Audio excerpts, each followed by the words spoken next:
તો મિત્રો અમે જઈએ છીએ જટાશંકર મહાદેવના દર્શન કરવા અને ક્યારેક પણ એક લીધું છે ત્યાં લઈ જવા, કારણ કે વાંદરાને ખવડાવવાની મનાઈ છે એટલે ત્યાં ધરી આવી અને આગળ આગળ હાયલા છે.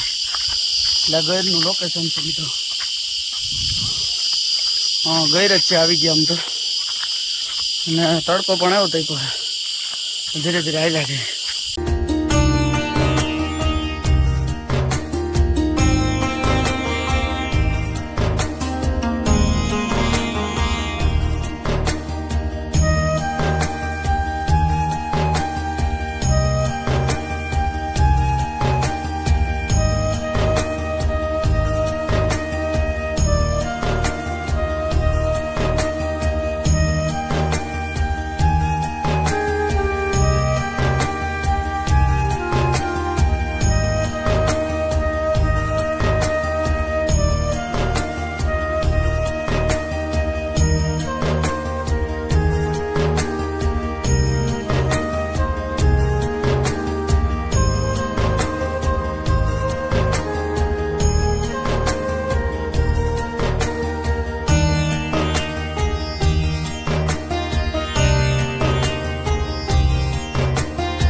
જઈ જા માથે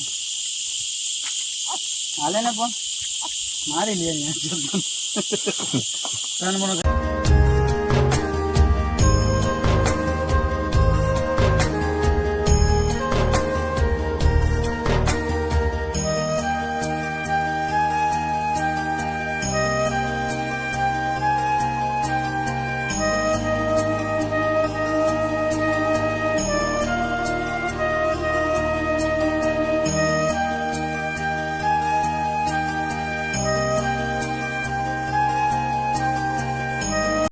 તો મિત્રો લઈ જાવ તો ઉપર જટાશંકર મહાદેવ અને વાંદરા કેળામાં જ પૂરા કરી દીધા. કેળા થોડાક વૈધા લઈને જઈએ છીએ દેખાય. તો મિત્રો આપણે જટાશંકર જવાનું હોય મહાદેવ અને આ દર્શન કરવાના. હું જાજુ કાંઈ સેટું નથી અને અવાજ આવે એ તમરા બોલે છે.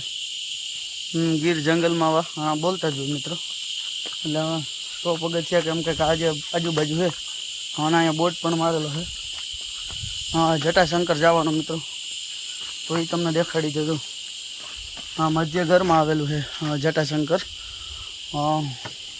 આમ તો આની મજા ચોમાસામાં હોય મિત્રો, શ્રાવણ મહિનામાં, પણ આજે આવવાનું હતું એટલે ભેરા ભેરા આવતા રહ્યા. તો મિત્રો આવો કેળો છે જટાશંકર જવામાં.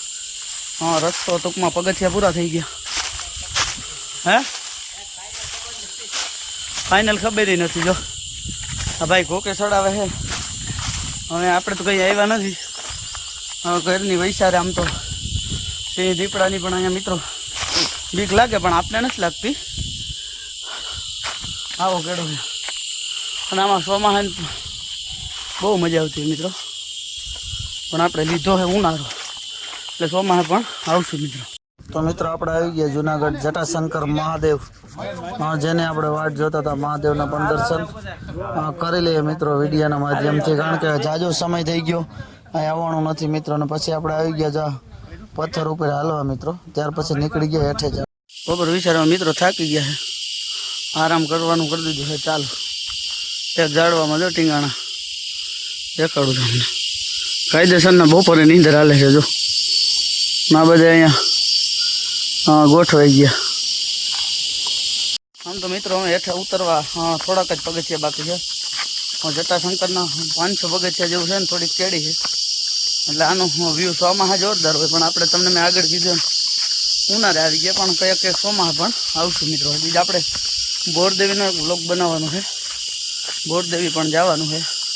2-5 દી કે ગમે તે ટાઈમ જડે ને આખો દી ત્યાં રોકાવું ને જમવાનું પણ ત્યાં લેતા જાવ, એવું કંઈક આયોજન કરશું મિત્રો. પાછળ દેખાય આમ તો ગઢ જૂનો ગિરનારના આમાં બધી પથ્થર જ છે એટલે તાપમાન એમ પણ વધારે હોય. અને અત્યારે તો આમ તો ચૈતર કે વૈશાખ હાલે છે એટલે આની ગરમી પણ અમે એન્ડમાં એકાદ 2 મહિના જ રહ્યા છે મિત્રો. આનું વધારે વ્યૂ તો આપને ચોમાસામાં જ આની જન્નત જોવી હોય ને તો આમ તો જોવા જડે મિત્રો. આજ તો અમે આમ તો દેશી ભાષામાં અઠે ગઠે ઓરા આવી ગયા. જવાનું હતું દાતાર ને એ રોડે ટૂંકમાં મનાઈ કરી એટલે ઓરા આવ્યા નથી. ભાઈને કપડાં લેવાના છે અને હજી શોરૂમે જવાનું છે એટલે અહીંયા હાન થઈ જવાની છે મિત્રો. તો મિત્રો હવે હેઠે ઉતરી ગયા ને 4 વ્હીલમાં બેસી ગયા અને ભવનાથમાંથી આમ તો વિદાય લઈને અમે જાય છે જુનાગઢ સિટીમાં ભાઈને કપડાં લેવા. પછી નીકળવાનું થાય એટલે હજી ક્યાંથી કપડાં લઈએ કેવા કપડાં જોઈ લઈએ ભાઈના એટલે વિડીયોમાં જોડાઈ લેજો. મિત્રો અમે જતા હતા તરુણભાઈ ને કાળવા ચોકમાં રોકાણા કારણ કે ત્યાં રેલી હતી. ફોર્મ ભરવા જાય છે આપણે ભાઈ વરાજા કેવા રાજેશ ચુડાસમાનો એટલે એના હિસાબે ટ્રાફિક હતી ને રસ્તો પણ બંધ હતો મિત્રો. તો અમે તરુણભાઈ ટ્રાફિકમાં ખોટી થઈ ગયા. જો નીકળ્યા રાજેશભાઈ દેખા તમને આગળ ભાઈ બ્લર કરતો જોઉં હેઠું રાખ એટલે દેખાય હેઠું રાખ હજી. હા જો નીકળ છે આગળ જવું બા રાજેશભાઈ ચુડાસમા સાંસદ જુનાગઢ લોકસભા આંગળી ઊંચી કરી જાય ગઈ હોતો. તો મિત્રો કપડાની પણ ખરીદી કરી લીધી. ભાઈએ 2 જોડ્યું, એક ટી શર્ટ લીધું અને મેં 3 ટી શર્ટ લીધા મિત્રો. કારણ કે આમાં ડાઘા પડી ગયા જાજો ટાઈમ થઈ ગયો. બ્લોગમાં પણ તમે કહો કે એક ને એક ટી શર્ટ 2-3 જ આવે. એટલે મારું એવું છે મિત્રો કે જે કપડાં ધોવાય અને સૂકવી અને ઇસ્ત્રી કે આ તે જે કરી અને થપ્પો મારે ને એમાં ઉપરથી લેતો જાવ એટલે ઓલા બીજા કપડાં હોય ને હેઠે ને હેઠે રહ્યા ઉપરનું પહેરાઈ જતું. એટલે હવે મધુરામ બાઈ પાસે પહોંચી ગયા છે અને હવે સીધું માણાવદર કે લગભગ તો ખોટી પણ નથી અને સીધું માંડોદરા મિત્રો.